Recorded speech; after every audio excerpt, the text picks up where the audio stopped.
Welcome back, friends, family, foes, and every other F starting word I guess you can think of. Just, let's keep this clean, everybody.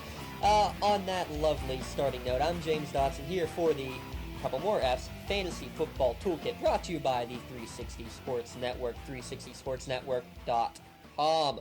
What we're looking at this week on the toolkit are different commissioner tools that we can be using when it comes to setting up a league to make it different from the rest, more exciting, more fun from all the other ones around it, and just making it more enjoyable for everybody. Because what's the point of coming to a league, going over and over the exact same thing that you are in your other 5 leagues, if you're somebody like me who does too many leagues? You want something that's just a little bit different. So that's what we're looking at, are some different ways that you can attack your league. And what we're going to look at today is just adding some more roster positions. Most have about 10 starters on the team. Your standard quarterback, 2 running back, 2 wide out, tight end, kicker, defense, maybe 1 flex, maybe 2 flex, but usually you don't have more than 10 starting players on your team, so that means probably 5 or 6 bench positions, again, as your pretty standard league.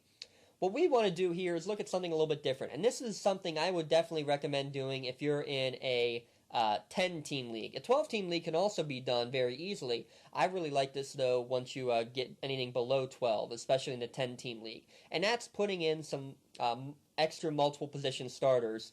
Not as much at the running back and wideout position, though that's very much possible. We've talked about that before.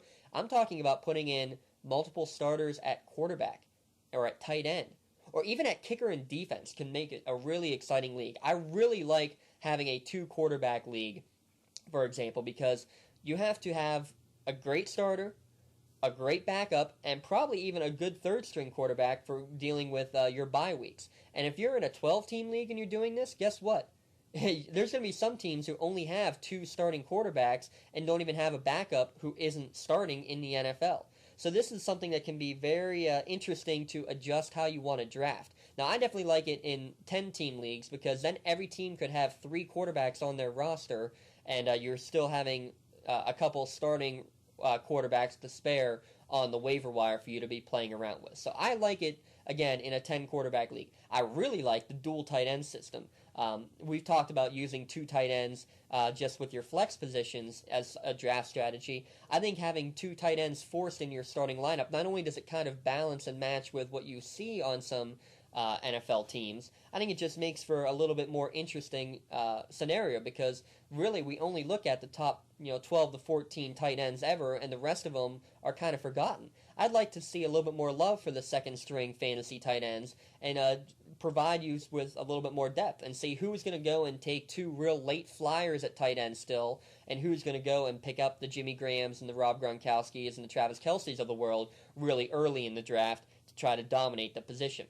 I can say the same thing with kicker and defense, again, for the same reason, that they're usually a forgotten position. Well, how do you combat that? Well, force people to not only have a kicker or defense, but to have to start multiple ones each week. Now, this one, I guess, is as much different as possible from your fantasy leagues of norm, and definitely as different as possible from what you see on an actual field. I mean, you don't see 2 defenses on the field at once, but at the same time, especially if you're in a smaller league, this can be a great way to turn your small league. Maybe you had a couple teams back out on you last minute and you only have 8 teams drafting now and you don't know what to do with it. This could be a definite way to make things a little bit more intriguing and just make you think a little bit more. Now, again, what I need to say, using another different tool that we can talk about, if you're in one of these kind of leagues where you have a real different setup and you don't know what to do, the best thing to do is go right on to 360sportsnetwork.com. Download our customizable cheat sheets, because you can then plug in exactly what your starting lineup looks like. You can see exactly how many bench positions you can work with and figure out exactly how those players now are going to rank, because just adding or subtracting 1 player at any one of these positions in the starting lineups can make a huge difference in terms of how you should be setting up your team and in where all these guys should be drafted.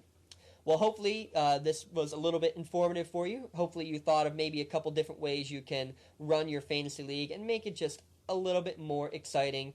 Just something different, because all it takes is a little bit of a change-up to take your league from a dud that people don't have much desire to come to having people knocking at your door wanting to join your league to make it even more competitive and more fun. Thanks for tuning in. Make sure, again, you're checking out the website. Make sure you're checking out us on Twitter at 3S Network. And keep coming back all throughout the year for as much fantasy info and, of course, non-fantasy info throughout the course of the NFL year, NBA year, Major League Baseball year, hockey year, all of the above. That's why we're here. I'm James Dodson for the Toolkit and 3SN. Have a good night.